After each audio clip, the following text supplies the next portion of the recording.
Hello there, welcome back. In this video we're going to be taking a quick look at the Campark 12 megapixel game camera. Now this is actually the cheapest one that I have ever had. This at the current time when I'm reviewing this is under 50 English pounds, which is very cheap for a game cam. Well, ultimately it's all about the quality of the video and the quality of the pictures. So later in the video you'll see what I have shot using this game cam in roughly 2 weeks on trial. It's been set in various places, in woodland and open fields, in all sorts of conditions as well. We've had fairly poor weather in the last 2 weeks, so it's had very cold. I think it got down to -8 centigrade. We've had a little bit of snow, we've had a lot of wet, we've had driving rain. We've had a little bit of sunshine, but not much, so it has been well tested, and it needed to be, because this is the first one that's been IP56. 56 is dustproof and weatherproof, fully weatherproof, so you can stand there with a hose on it, or have it in driving rain, and it would not let water in. Now this has got the full 42 infrared LEDs on here, so it does throw light out, albeit invisible light, or largely invisible light, to a good distance. And that distance is roughly 75 feet or 22 meters. Like most game cams, maybe 5% or less of the pictures that it takes will be usable, but it did a decent job. It's got a standard strap on to attach to a tree or a rock or something, and that fastens just as pretty much every other game cam does. You feed it through here, snap it shut, it locks it in place. What is different to a lot of the game cams that I've tested is the clasps on here, and I'll give you a close-up of those in a minute, but they are not as substantial as previous game cams that I've tested. However, they do a good job and I can't really complain. It is, after all, a sub £50 game cam. And one thing I have found that this particular camera beats any of my other ones with, for some bizarre reason, is battery life. It took roughly 1,300 pieces of footage. That includes videos and pictures, and the battery charge never moved. I've never had one do that. Normally it would probably eat up half the battery power, but this one just seems to go on and on and on, and the quality of the pictures and video is pretty good, so it's not as if it's making concessions there. So let's take a close look at it and I'll show you the features. You've got your normal 8 AA batteries in there, which has a cover on, stop them dropping out. Got a 2.4 inch screen here, which is full colour.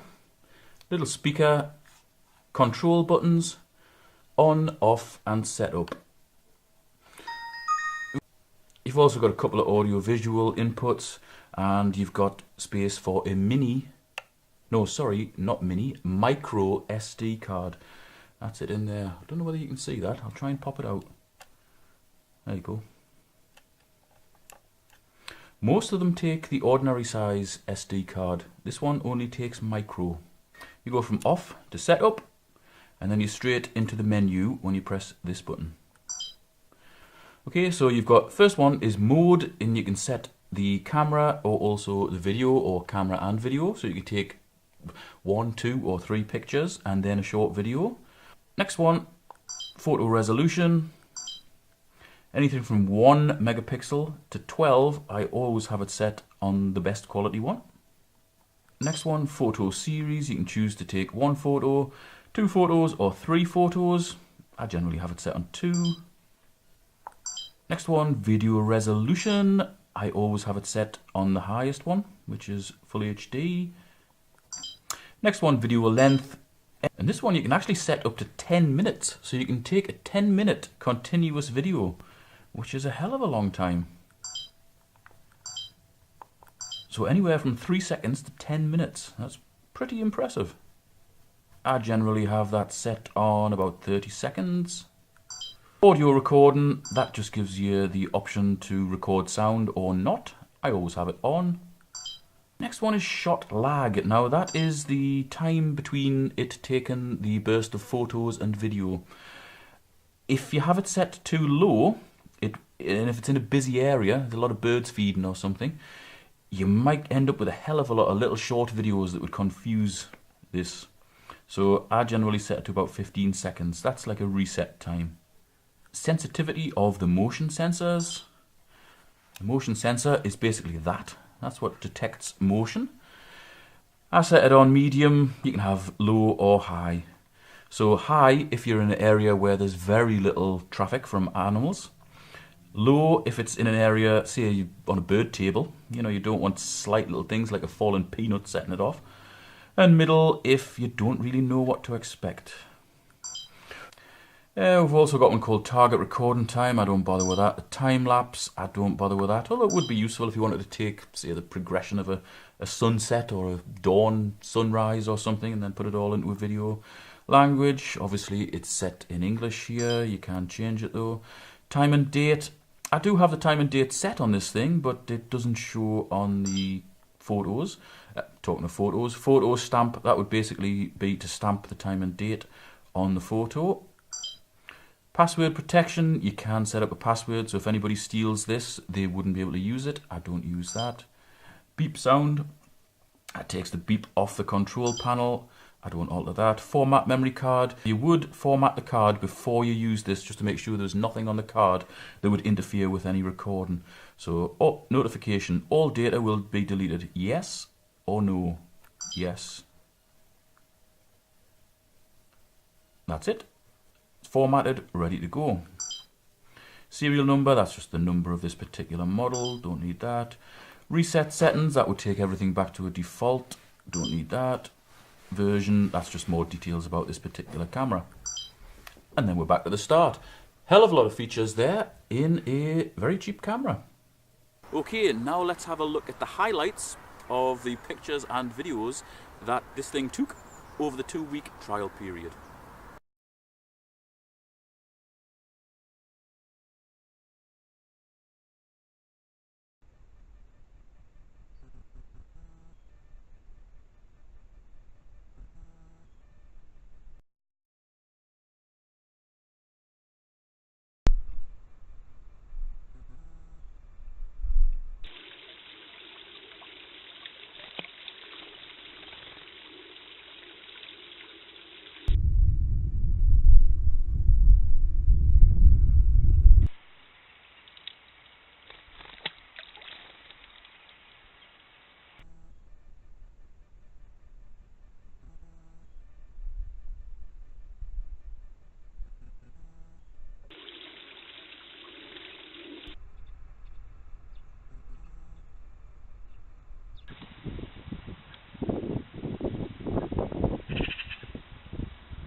And now you probably want to hear what I think of it. Well, I've seen a lot of game cam reviews on YouTube, and in this price bracket, which currently is under £50, this performs well above the actual cost of it. Well above. Yeah, I would recommend it. I cannot really say much more. The clasps on it slightly concern me, but it is well made, and it's just a good game cam. If you're looking to get into the game cam hobby or genre, this would be a very good starting point. If you found this video review useful, please hit the thumbs up button. Thanks very much for watching. See you next time.